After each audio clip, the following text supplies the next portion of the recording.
یک شاخه گل، برنامه شماره 33. خنک آن دم که نشینیم در ایوان من و تو، به دو نقش و به دو صورت به یکی جان من و تو. رنگ باغ و دم مرغان بدهد آب حیات، آن زمانی که درآییم به بستان من و تو. اختران فلک آیند به نظاره ما، اختران فلک آیند به نظاره ما، مه و خور را بنماییم به ایشان من و تو. من و تو بی من و تو جمع شویم از سر ذوق، خوش و فارغ ز خرافات پریشان من و تو.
اول به هزار لطف بنواخت مرا،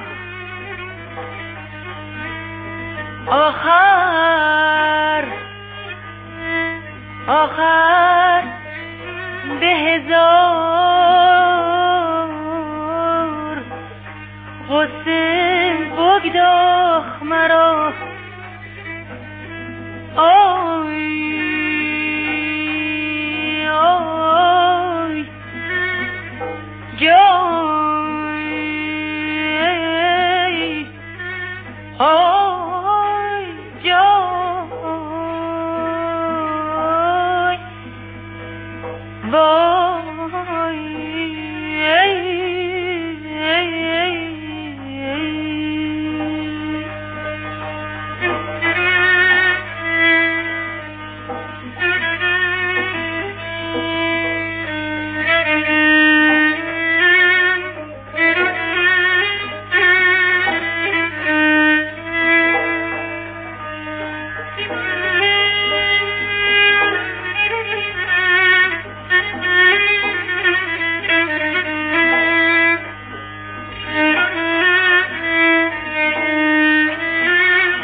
چون مهر خویش می باخت مرا، چون من همه او شدم برانداخت مرا.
بسی دارد، دیوانه بسی دارد، زلف تو به هر خانه.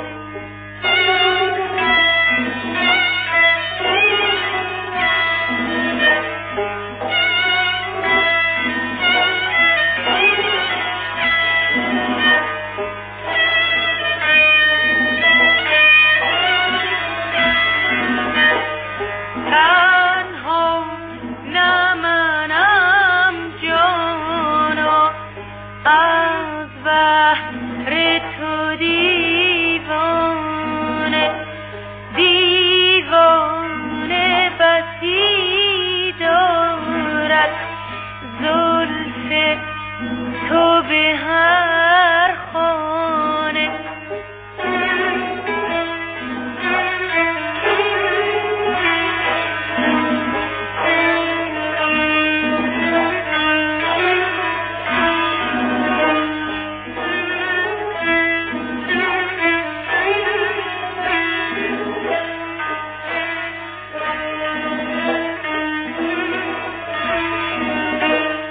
ای چشم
بخروشیدم گفت خموشت خواهم.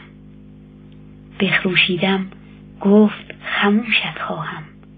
خاموش شدم گفت خروشت خواهم. برجوشیدم گفت که نی ساکن باش.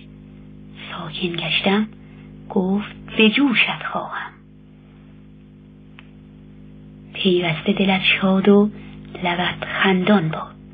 آنچه شنیدید برنامه شماره 33 شاخ گل بود که با همکاری خانم الهه و آقایان لشکری و سرخوش تنظیم یافته.